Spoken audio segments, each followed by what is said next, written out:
England, USA on Black Friday. I think anybody out there, whether you're an American fan or not, is going to tune into that on Big Fox.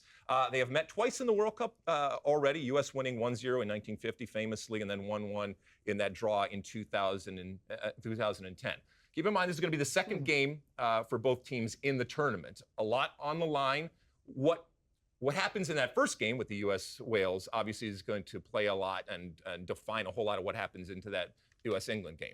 But I think a lot of people are targeting this for a number of reasons, not the least of which it has the capacity to be the highest viewed soccer game in U.S. television history. On that Black Friday, after Thanksgiving, everybody home, World Cup going crazy, a November and December World Cup. So a lot of people are there and able to see it and home.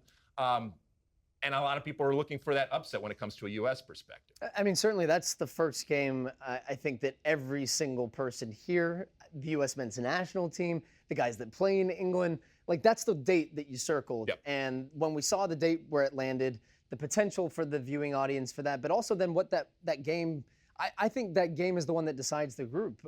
If we're expecting that the United States can advance, if we expect that England advance and that both teams win their first games, that's going to be the game that you think, okay, if we want to win the group, we've got to beat England. In 2010, when we played England, we viewed it the same way. We tied England in that match. It was our opening match.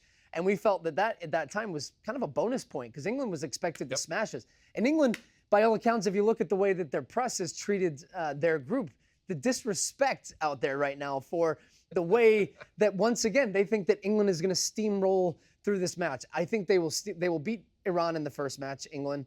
And then they're going to have the USA, and that's the game I think that could get a little dicey for them.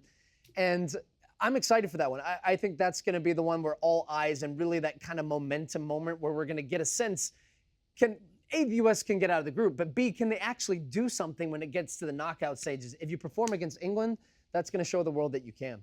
If it doesn't go well for the U.S. in the first game against Wales, then that game becomes even pressure game, right? Like a game that you have to get a point out of. You've got to get, at the very least, a point out of it. So that's a no-brainer.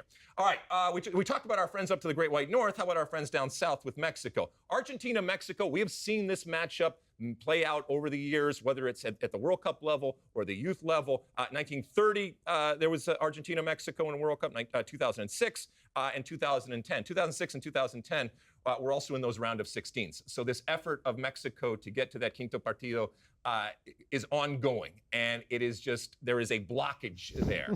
However, in the group stage, Argentina versus Mexico, I'm salivating because this Mexico team, I think it's going to go in with very low expectations from the Mexican fan base, and rightfully so because they have struggled.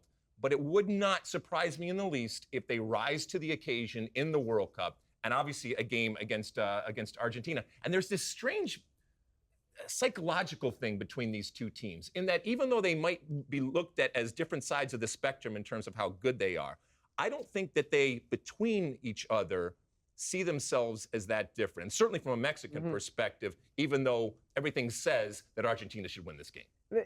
It does, and I've been incredibly impressed with Argentina. We're going to talk about some of this stuff later in the show, but I think that this is a World Cup that Argentina are going in and thinking, we've got a real chance to win. Mexico's dilemma, as always, is the quinto partido, but there's so many questions about this team right now, about Tata Martino. I mean, a couple months ago, we were even debating whether Tata Martino will make it to the World Cup. This becomes their big pressure match. I mean, they're going to have Poland in their first. Argentina, you expect, will steamroll Saudi Arabia. So then it sets up a game where Mexico are going to have to show up and really play depending on that first result against Poland. And I keep going and forth. We always expect that Mexico, they have the talent that we see on a consistent basis in CONCACAF, and that when they get to the World Cup, they're a team that's difficult to play against. They have Chucky Lozano, Jimenez, like guys that play at big clubs, but I'm not seeing it this year with this team. I think that this is one that they could really flame out, and the way that it's going for them at youth level, at Olympic level, and then at the national team level right now, I don't think they're going to get out of this group. I think this is going to be Argentina and Poland. Okay, all right. Which, by the way, that could have been the game too, Argentina, Poland, Messi versus Lewandowski. You went with Mexico, which is fine.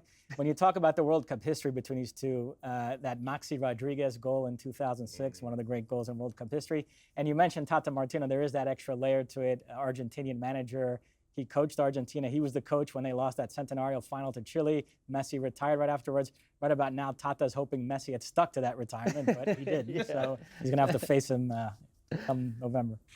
You like that clip? Well, my State of the Union podcast drops every week. Subscribe now on Apple Podcasts, Spotify, or wherever you get your podcasts.